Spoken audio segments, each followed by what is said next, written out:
Hi, everyone, and welcome to Behind the Numbers. My name is Dave Bookbinder. Welcome back to the show where we dig deeper to understand what really matters most in business. Today, I'm really thrilled to welcome Jennifer Drummond, who's a motivational keynote speaker.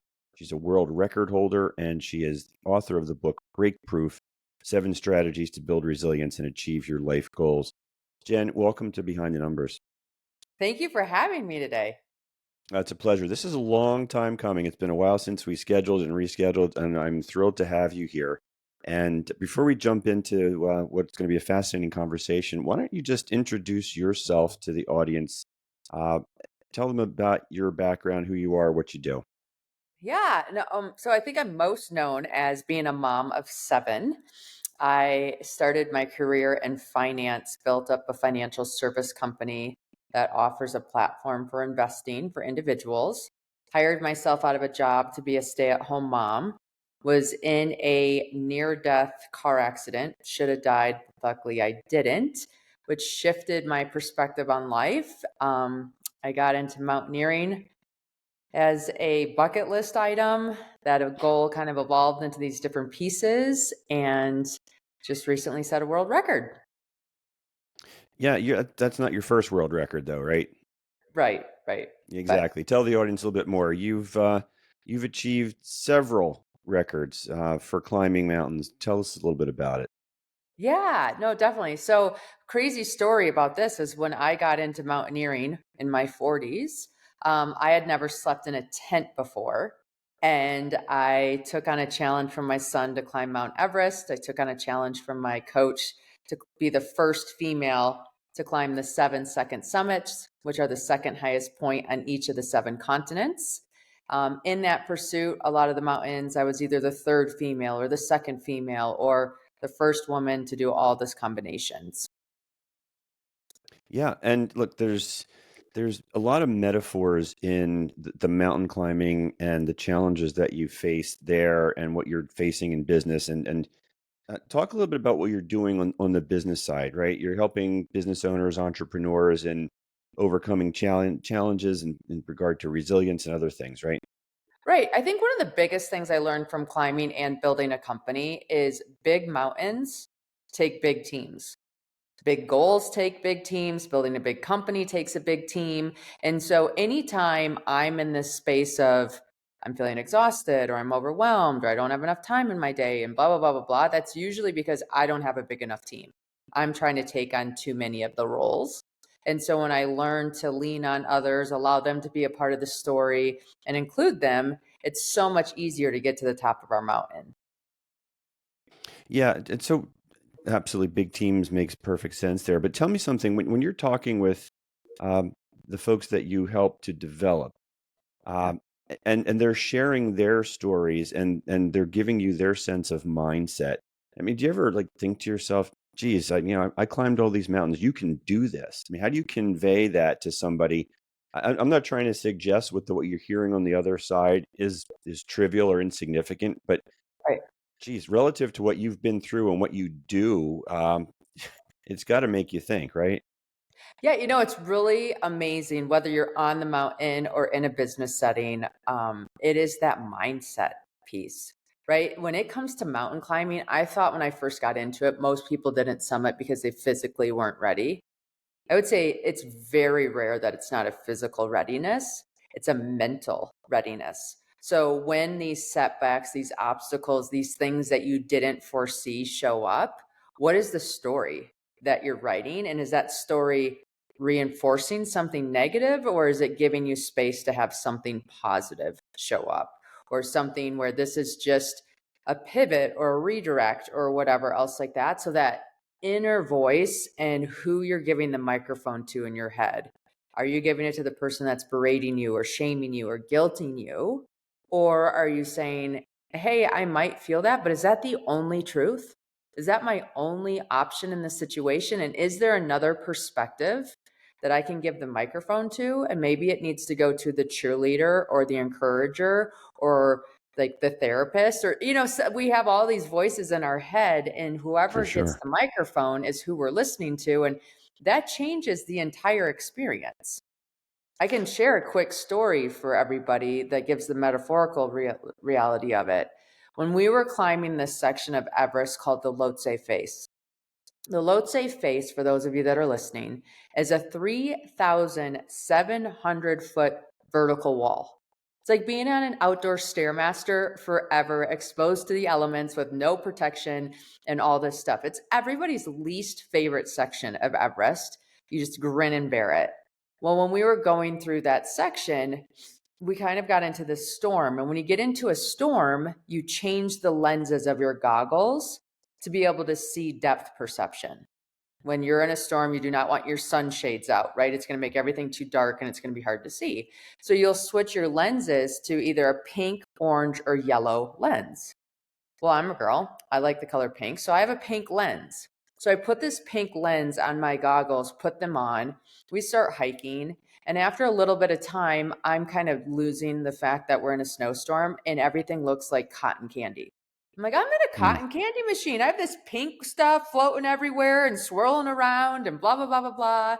And as I'm thinking of this cotton candy, I'm remembering going to the parade and the circus with my kids and my family, and I'm having all these happy memories. I'm thinking of Candyland.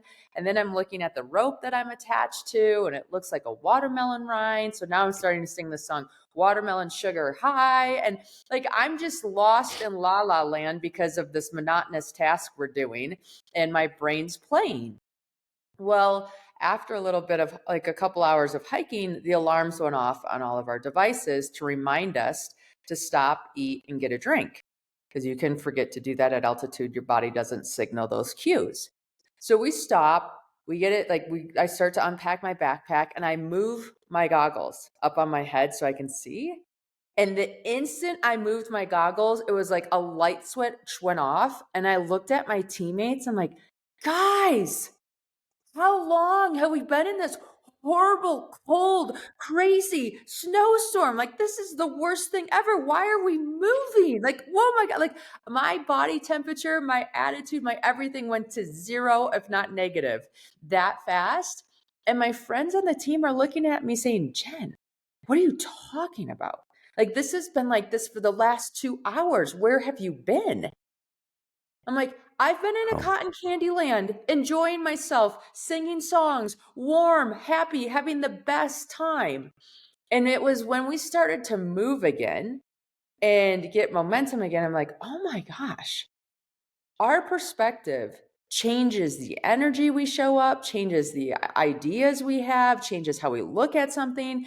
And it can be drastically different than the person next to you in the exact same location at the exact same time.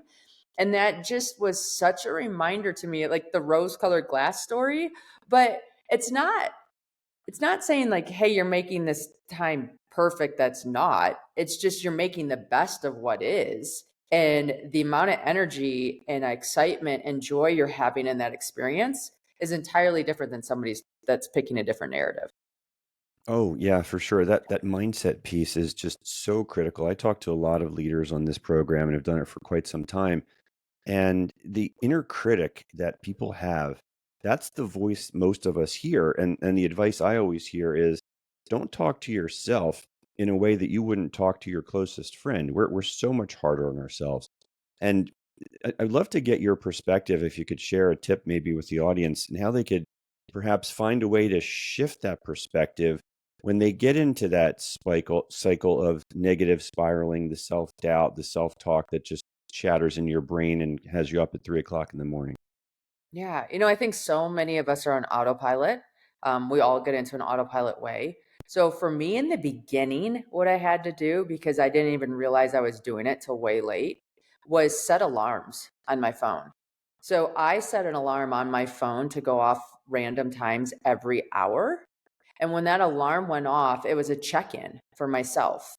What am I feeling right now? What am I thinking right now? What am I saying right now? And am I doing something I like, or am I just like going through the motions? Because I was so programmed to go through the motions, and that interruption to the day just allowed me to look at it and get more curious. And I would change it too. Like it's I call it a trigger meditation.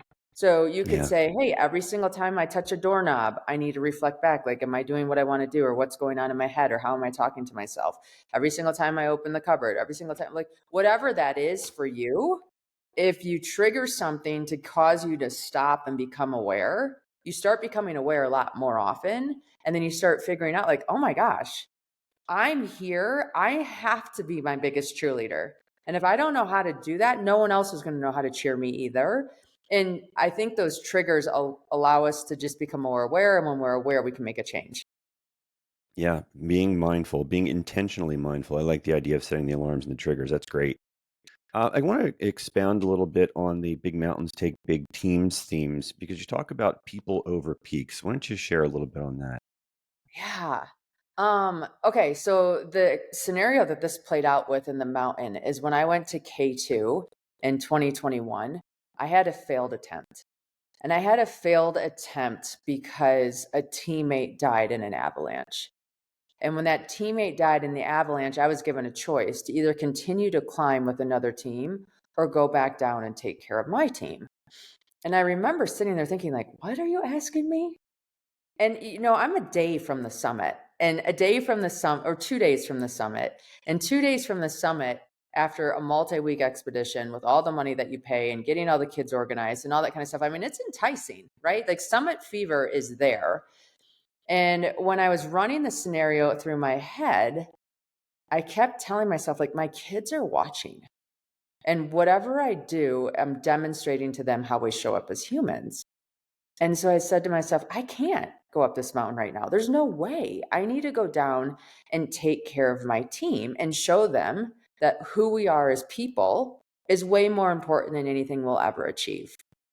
And so I came down, helped with all the drama with the losing of a teammate, and then flew home and had to have the conversation with my kids like, hey, yes, someone did die in our expedition, and I decided not to continue, and here's why, and I need to go back. And they're like, okay.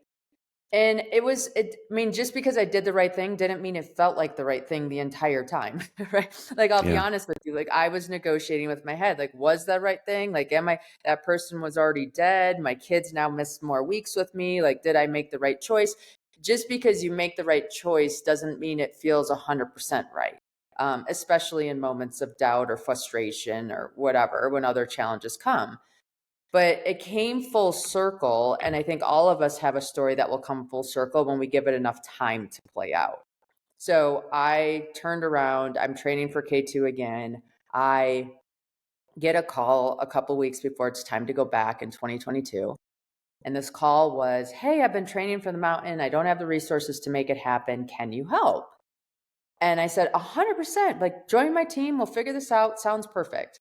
So when I went back in 2022, it was a lot easier for me because I kind of had this other person I was responsible for. So it got me out of my own head. So anytime you're in a struggle, like, how can you make it bigger than you? Because that gives you a bigger power than you and helps you in circumstances. And so on July 22 of 2022, I became the third American female to stand on top of K2. But even more significant, 30 minutes later, the first Pakistani female stood on top of her country's prized peak. That's the phone call I got a couple weeks before it was time to go. And so I brought over gear and helped put her on the team and make things happen. And I think when we do the right thing, we know, and we just like we like validation and verification and all that kind of stuff as humans. And so sometimes it just takes 12 months or 18 months or whatever for you to see that circle close and come back and be like, oh, this all happened. I made the right choice because look at this little teeny tiny role I get to play in somebody else's story. That's actually pretty significant on a global level of what that means for women. That's a great story, and you're so right. I mean, I've seen it in my own personal situations and so forth, where in the moment you don't necessarily grasp the big picture. You're running on instinct, and you're hoping that you're doing the right thing because it feels right. But with time, and you start to see as you talk about how that circle closes, it really is fascinating. I mean, I saw that with my first book. Never intended to write the whole thing, and then by the time I got to the finish line, it looking back on it, it all looked like it played out exactly as it was supposed to. But uh, somewhere along the way, and this is a cue for you, there was the what you call the messy middle, Yes. where there for me there was a lot of uncertainty, didn't know where the finish line was, and frankly didn't have an end goal in mind because, like I said, I never intended to write that book. But talk a little bit about what happens in that messy middle from your perspective. Yeah, that messy middle is when you win the game, but it feels like you're getting lost and like you are not winning and you have no traction and you don't know because some of these things we do with building a business, we don't know what the end game is or what's going to happen in the marketplace. There's so many things out of our control that it can get overwhelming. So for me, the messy middle has always been that overwhelming section where I need to stop looking at how much further I have to go and instead look at how much I've come, how far I've come, and look behind me to be like, oh, I have momentum. I wasn't in that same place. Oh, things are going well. Or, it's that plateau in the diet. It's the I'm not gaining any results in my training. It's all that kind of stuff. And I think in that messy middle, your body and your being is just adapting to everything and absorbing it and integrating it and taking that time to be like, okay, I am the person that can get this done. And now my body knows because it's had enough time to say, test me and be like, are you sure? Are you sure? Are you sure? This is pretty messy. Are you sure? And as you keep saying, yes, I am, and keep putting actions behind that, that momentum gets you to the top of your mountain, whether that's with your company, your business, your relationship, your physical endeavors. So for me, the messy middle is very much a sign that, okay, I need to look at where I've been and how far I've come. I need to make little milestones. If anybody here listening has ever ran a marathon or even a half marathon and you're like, oh my gosh, I don't want to go anymore. You're like, I'm going to run to that stop sign. I'm going to run to that corner, or I'm going to do, like I'm going to talk about this person for the next minute. So I get out of my head and can keep going. That's like the messy middle. And that's how you get through it is you set these little mini milestones that you can manage so that you feel like you're getting traction and it gives you that momentum to keep going. Yeah, thank you. Good stuff. One of the things I hear a lot from business owners and entrepreneurs is that they feel alone, right? They're in their office and they always have to have the answers, and support systems are not their strong suit. And despite the fact that they're probably being given opportunities to join groups where they could have peers and so forth, where they could have that kind of a network, a lot of them feel like they're either not worthy of it, again, the negative talk in their head, or it's not what they're supposed to do, because they're in charge. How do you set yourself up for support? Yeah. I think support comes in different ways. So one of the easiest ways to get used to setting yourself up support is giving support. And then you learn how other people are asking for it or setting it up or what it looks like. I just was at a mastermind of a local business that brought in a whole bunch of business owners from different industries. And instead of solving anything business related, like it was not any troubleshooting at any of our businesses, it was solving a bigger problem and looking at how do we close the gap between health span and lifespan and just focus on that. And when we were focusing on these stories, like little side stories would happen, and just listening to other people's way of tackling that or doing that or suggesting that, like gave me insight on things that I should do for my business and ways to like collaborate and do things without even asking for it. So I think a lot of times is if you're too focused on your thing, it feels overwhelming or it feels like shameful or like guilty, like I can't believe I need to ask for this.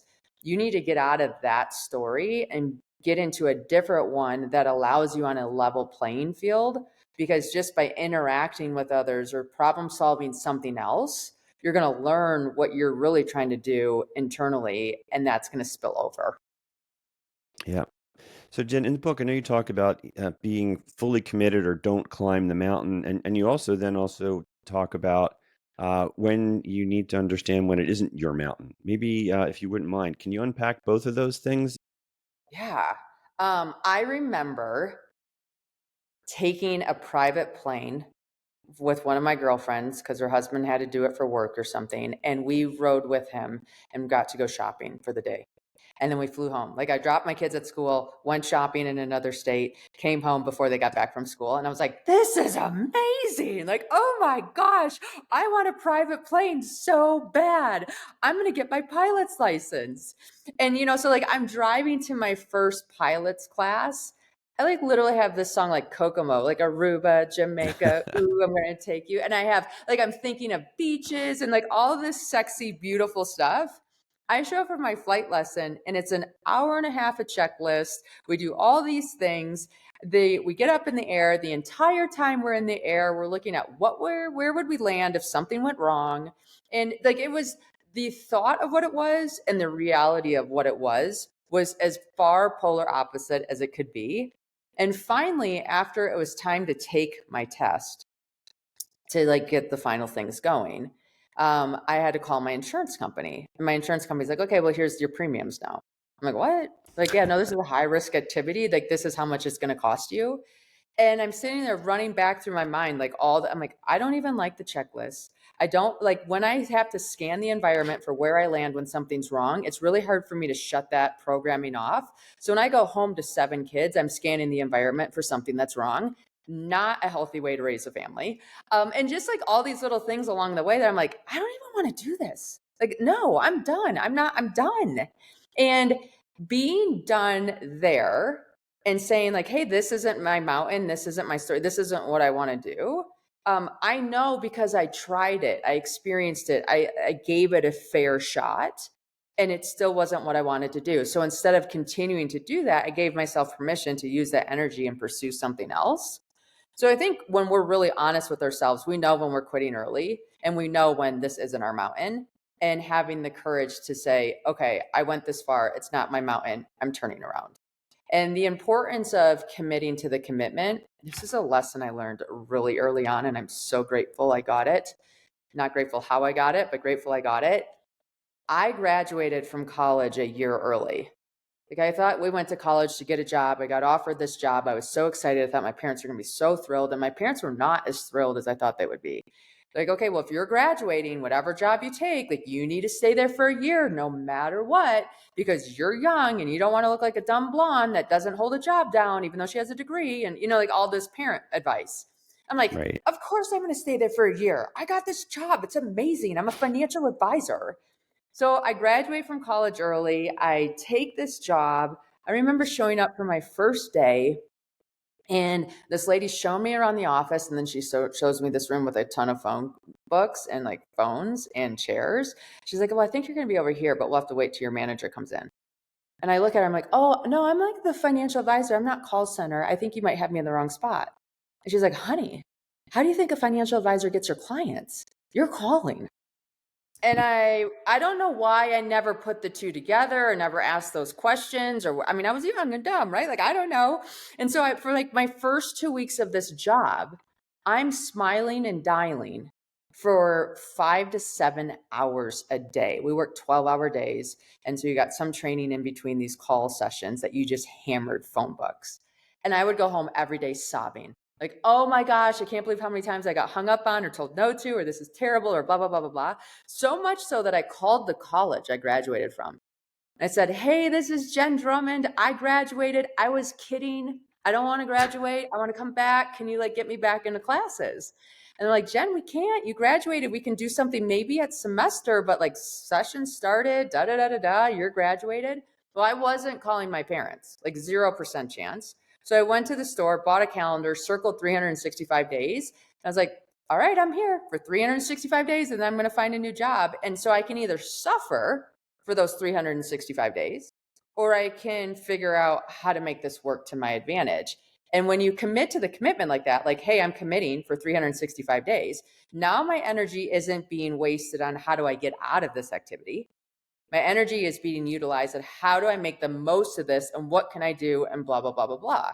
Well, I ended up being the number one first year advisor, and I made more money than my parents did combined my first year out of college.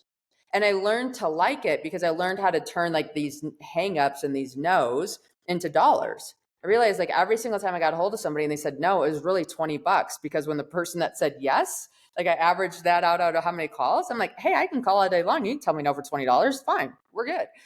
So when we commit, our energy gets to change and it gets to empower us. And then you never know what the success could be. Yeah, and I love how you talk about energy because that really resonates with me. And I remember back in a situation where I took a job that I thought was going to be phenomenal, and got into a situation. I was a big shot at the time in my head, right? And they Totally. bring me back, and I'm looking for where's my office going to be? Is it going to be that one in the corner? And they put me in a cubicle. And I was like, oh my god. And every day I showed up for work, it was just I just felt demeaned and demotivated. And the mindset shift was, instead of thinking, why is this happening to me? Why is it happening for me? Once I wrapped my head around that, things changed, everything opened up. So love your energy on that. Um, I want to talk to you about goal setting, because we're all trained in business that goals are important. They have to be manageable, measurable, smart, all that nonsense. But I've heard you say that you need to understand that oftentimes the goal isn't the goal. What do you mean by that? Yeah. So I set out on this world record, right? And of course, the goal is to be the first woman to climb the 7-second summits. But the reality is that goal gave me direction. It gave me boundaries and saying, yes, I can do this, or no, I can't, because this thing's either going to bring me closer to my goal or farther from my goal. And the reality is, like, you achieve that goal and it's done. Like when I climbed Mount Everest, I was on the top of Mount Everest for 10 minutes. I trained 1,238 hours for those 10 minutes. That goal to get to the top was not it. Like, life is lived in our pursuits and in these journeys and what unfolds when we say yes to something. So I think the goal becomes the North Star, but it should be the journey to getting there that we focus on and celebrate and figure out how to make more enjoyable and empowering and fun than just getting there. Because once you get to the top of Everest, you're like, okay, what's my next Everest? And if you keep doing that for your entire life, you're going to look back and you're just going to miss the beauty of all the experiences you got to have. Yeah, my favorite band is a band called Rush, and one of the lyrics in the song goes something like, "Point of the journey is not to arrive," and I think that's basically what you just shared there. It's really about the journey. Oh, 1,000%. So, Jen, tell people how you help others climb their own mountains. Yeah. So I love giving speeches on stage and working in front of audiences, whether that's a women's group, an athletic association, a company, sales conference. That's my absolute favorite. And then I did turn the book Break Proof into a cohort class. So we'll run little cohorts and just get into the whole chapters and help you workshop a goal or a strategy from start to finish. And then I also run a retreat, and sometimes I get hired to take people on like mini expeditions to Kilimanjaro or different places. And we'll put a lot of mindset behind it, not just the physical aspect of it. Yeah, that's awesome. We're just about out of time here, but tell the audience how they can find you, connect with you, where they can get the book. Yeah. So everybody that's listening today, text the word Everest to 33777. If you text that word, you'll get into our network, but you'll also get a video of the Milky Way galaxy going over Everest Base Camp. I keep it on my phone. Anytime life gets overwhelming or crazy or whatever, I watch this video and it just shrinks my problems into nothing. I'm like, oh, we're on this big planet that circles the sun. Like, my problem, like, I'm making a big deal out of nothing. How do I reset? So it's my reset video. So definitely check that out. JennDrummond.com. The book's on Amazon, also off my website. And then I'm on all the social media channels. Yes, you are. Jen, I can't thank you enough for joining us here on Behind the Numbers. It's been an absolute pleasure. No, thank you for the opportunity. You're very welcome. We've been talking today with Jenn Drummond, world record holder, author. Definitely check her out, and definitely check out that video. It's very cool. I've got that on my phone as well. My name's Dave Bookbinder, and I want to thank you for joining us today on Behind the Numbers, out there, for watching and listening. We can't do the show without you, and we really appreciate your support. If you enjoyed the episode, please hit the share button, like, comment, leave a review. You know the drill. It helps to grow the audience and let more people find the program. That's all we have for today, gang. We'll see you next time on Behind the Numbers. Take care.